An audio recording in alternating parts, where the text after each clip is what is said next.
Comme je dis toujours aux parents, je leur dis, ça n'existe pas des mauvais élèves. Ça n'existe que des mauvais professeurs. Des mauvais élèves, ça n'existe pas. Moi, je te donne mon enfant, il va à l'école, débrouille-toi. Débrouille-toi. Tu n'es pas capable, quitte, change de métier, va prendre un autre métier. Mais tu peux pas dire, l'élève, il comprend rien. Mais monsieur, je suis là parce que je comprends rien. Si je comprenais quelque chose, je me serais mis à votre place. Si je suis là, c'est parce que je venais apprendre. Maintenant, je comprends pas bien. Expliquez-moi. Voilà, je me suis levé ce matin, je suis venu avec mon cartable, j'ai acheté mon cahier, mes livres et tout. Je comprends rien. Qu'est-ce que vous voulez que je fasse? Je comprends rien. Ouais, mais tu veux pas comprendre. Mais faites-moi vouloir comprendre. Quand je vous ai raconté, Rafraïki, une fois, quelqu'un à Aix-les-Bains, il est venu, lui, il y avait des gens qui venaient faire la cure à Aix-les-Bains. Alors, une fois, quelqu'un qui est venu chez Rafraïki, il était outré, il est venu avec sa femme, il lui dit, voilà, Rafraïki, regardez, ma femme, elle regarde la télévision le Shabbat. Ah, il croyait que Rafraïki allait les crier à la dame et tout.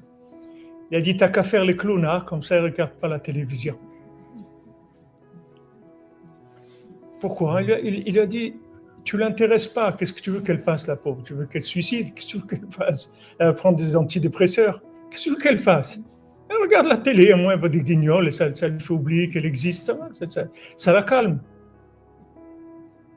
Mais si maintenant, l'enfant, il n'est pas intéressé, intéresse-le. Descends. Descends. Descends. Il ne peut pas descendre. Il est paralysé. Il ne peut pas descendre. S'il descend, terminé pour lui. Ça veut dire qu'il ne vaut plus rien s'il descend. Pourquoi? Parce que c'est une construction de ce monde. Ce n'est pas une construction d'un souffle divin. Celui qui est animé par un souffle divin, il peut descendre n'importe où. Ça ne s'appelle pas descendre. Là où il descend, c'est comme s'il était en haut ou au milieu ou en bas, c'est la même chose. Ça ne change rien. Mais celui qui s'est construit par rapport à des éléments existants et qui est arrivé à une construction logique, il ne peut pas descendre. Il demande aux gens de venir. La Gemara, elle dit, le Talmud, il dit dans Brachot, que quand Dieu vient le matin à la synagogue et il trouve que 9 personnes, alors il se met en colère. Comment il n'y a pas un minyan? Ils sont que 9. Alors le Maharsha, il explique, il dit contre qui il se met en colère? Tu crois qu'il se met en colère contre ceux qui ne viennent pas? Non, il se met en colère sur ceux qui sont là. Parce que si vous y étiez plus sympa, les gens y seraient venus. Mais quand vous venez, celui qui bouge une chaise, vous le regardez de travers, celui qui prend un livre, vous voulez lui mettre une gifle, et l'autre, il vient depuis 1 an, vous ne l'avez jamais fait monter à la Torah, et tu veux qu'il vienne. Bravo. Tu veux qu'il vienne. Je suis d'accord avec vous. Tu veux qu'ils viennent, fais un petit déj le matin avec des croissants, tu vas voir qu'ils vont venir, tu vas être débordé, tu vas voir que tu ne vas pas avoir 9, tu vas avoir 100 personnes. Il faudra qu'après que tu trouves un budget pour acheter les croissants et les cafés, parce qu'ils vont venir tous. Parce que voilà, on prend un petit café après, on parle 5 minutes, il y a de la joie, il y a un échange. Mais quand vous voyez vous voyez que vous êtes scanné, truc et tout, mais vous venez pas, vous partez. Même moi, vous voyez, pourtant je suis pas un jeune homme, mais j'ai des années, je rentre des fois dans des synagogues, je voyage beaucoup, mais des fois je vais dans une synagogue, je m'assois, je viens, je commence ma prière et quelqu'un qui arrive me dit excusez-moi, c'est ma place. Je dis oh, désolé, excusez-moi. Je prends mes tefilines, tout ça, je pars, je m'en vais à la maison. Je vais prier chez moi tout seul. Qu'est-ce que j'ai besoin de faire ici? Quel minyan c'est? C'est un minyan, ça? C'est rien du tout. C'est pas un minyan. Un minyan, ça veut dire qu'il y a 10 qui sont fusionnés ensemble. Je préfère aller avec des clochards dans le truc du métro qui chantaient. Ils chantent, je me mets à côté, je me mets de filine, je vais prier. Et eux aussi, ils vont commencer je vais danser avec eux et tout, ça va être plus sympa. Qu'est-ce que je fais là? Il n'y a rien à faire ici. C'est le monde à l'envers, vous comprenez? C'est le monde à l'envers. Les gens, ils sont à l'envers. Alors, Rabbi Nachman, il a raconté une histoire qui s'appelle de l'inversion du fils du roi et du fils de la servante. Il a dit qu'une fois, il y avait un fils de roi et un fils de servante dont les berceaux, ils ont été inversés.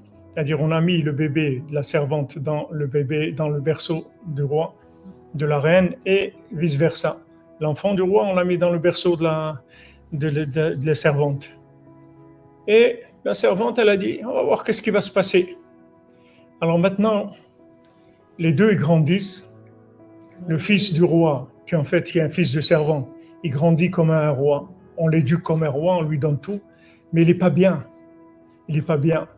On lui apprend la royauté et tout ça. Lui, il n'a pas envie. Il a envie d'aller jouer au foot. Il a envie de faire des trucs. C'est pas ça qui l'intéresse. Okay. Maintenant, l'autre, le fils de servante, on l'élève comme un fils de servante, mais il n'est pas bien dans sa peau. Tout ça, ça le dérange. Il cherche des choses plus grandes. Il veut des choses plus grandes. Et comme ça, chacun il grandit de son côté, et la contradiction, elle grandit en eux de plus en plus, jusqu'à que ça devient insupportable. Ça devient insupportable.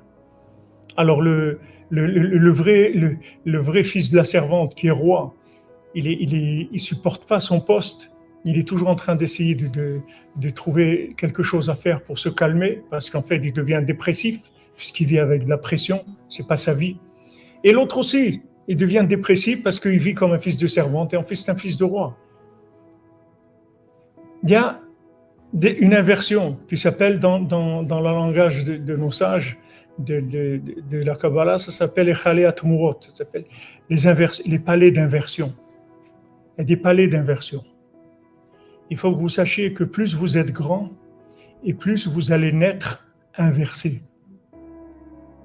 Et vous devez vous retourner, vous devez le retourner dans l'autre sens. Il faut que vous alliez d'après ce que vous ressentez. Là où vous sentez que vous n'êtes pas bien, il faut changer, il faut chercher. Il ne faut pas rester parce que maintenant vous êtes là. Il faut chercher la voix de votre âme, il faut la suivre. Il y a quelque chose en vous qui va s'exprimer. Plus vous allez être inversé, et plus sachez que vous êtes grand. La grandeur, elle vient dans ce monde par l'inversion. Quand je vous l'ai dit souvent, David Ameller, il vient de Sdom, il vient de l'inceste, il vient de Ruth, il vient d'inversions terribles. Pourquoi? Parce que c'est le Mashiach. Le Mashiach, c'est l'homme le plus inversé de la terre. Mais seulement, il a traversé ça. Il est sorti de ça. Il n'est pas resté un homme de Sdom dans son identité, dans sa façon de vivre. Il est sorti de ça. Même qu'il est né de l'inceste, il est sorti de ça.